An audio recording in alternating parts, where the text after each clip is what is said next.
L'abomination de la désolation se tiendra dans le lieu très saint. La séduction sera telle qu'au début, les Juifs prendront l'Antichrist pour le Messie. L'agneau brisera les sceaux, et alors que le premier sceau est rompu, Jean voit un cheval blanc. Le cavalier du cheval blanc n'est pas le Seigneur Jésus-Christ, Apocalypse 6, 1, 2.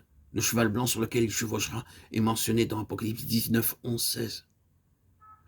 L'Antichrist viendra essayant de persuader le peuple qu'il est le Christ. Il aura le pouvoir de vaincre dans la première période de 3 ans et demi, de faire des coalitions, des alliances avec beaucoup de peuples. À cause de ce désordre et de la confusion du monde, le peuple aura besoin du secours d'une personne sage. Les autorités mondiales désigneront l'Antichrist comme leur chef, et il deviendra un dictateur mondial. Au second sceau, il est donné une grande épée au cavalier du cheval roux, Apocalypse 6, 3, 4. Ceci parle de beaucoup de guerres, Matthieu 24, 6, 8, Marc 13, Luc 21. C'est le commencement de l'ère de la tribulation, quand il y aura des affrontements, de la violence dans beaucoup de pays. À l'ouverture du troisième sceau, versets 5 et 6, un cheval noir indique une grande famine dans beaucoup de parties du monde. Il se vendra une mesure de blé ou 3 mesures d'orge pour l'équivalent d'une journée de travail. Cependant, l'huile et le vin, qui symbolisent les plaisirs de l'homme, demeureront inchangés. Ceux qui en auront les moyens bénéficieront encore de leur plaisir, mangeant, buvant, pendant que les autres mourront de faim. Dans Apocalypse 8, 6, le quatrième sceau révèle le cavalier monté sur un cheval pâle, qui est la mort, accompagné du séjour des morts. Le pouvoir lui est donné de détruire le quart des habitants de la terre par la guerre, la famine et par les animaux sauvages affamés. Lorsque le cinquième sceau fut ouvert dans Apocalypse 6, 9, 11, j'en vis que beaucoup de fidèles seraient tués. Il y aura une persécution mondiale qui s'étendra jusqu'à la fin de la tribulation. Apocalypse 17, jusqu'à ce que le mystère de Dieu soit accompli.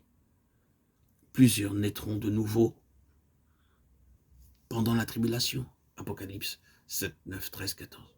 Ils se tiennent devant le trône de Dieu. Dans Apocalypse 6, 12, 17, lors de l'ouverture du sixième sceau, le soleil devint noir, la lune devint comme du sang, et les étoiles du ciel tombèrent sur la terre. Comparé avec Matthieu 24, 29. Au lieu de se repentir de leurs péchés, les gens de la terre, grands et petits, essaieront d'échapper au jugement de Dieu. Ce seront des rois, des hommes importants, riches et orgueilleux, quelques esclaves, mais principalement les grands et les riches. Il est difficile à ceux qui sont riches et qui bénéficient d'une position élevée de se repentir.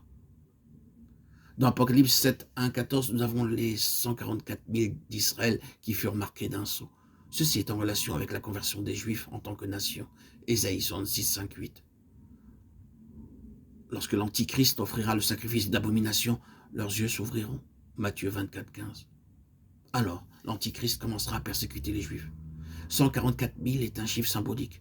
12 000 pour chaque tribu, 12 est le chiffre du gouvernement et du fondement. Ce chiffre nous parle des Juifs qui se seront pleinement repentis et auront vaincu. Après cela, je regardais, voici, il y avait une grande foule que personne ne pouvait compter, de toute nation, de toute tribu, de tout peuple, de toute langue. Ils se tenaient devant le trône et devant l'agneau revêtu de robes blanches et des palmes dans leurs mains. Et ils criaient d'une voix forte en disant « Le salut est à notre Dieu qui est assis sur le trône et à l'agneau » Apocalypse 7, 9, 10. Ces grandes multitudes seront ceux qui passeront par la grande tribulation. Ils ont lavé leurs robes dans le sang de l'agneau. Dieu lui-même habitera au milieu d'eux et ils n'auront jamais faim ni soif. L'agneau de Dieu les nourrira et les conduira aux sources d'eau vive. Dieu lui-même essuiera toute larme de leurs yeux. Les chapitres 8 et 9 de l'Apocalypse racontent les souffrances des derniers jours. Il y a un silence dans le ciel, car l'heure est très solennelle. Apocalypse 8, 1.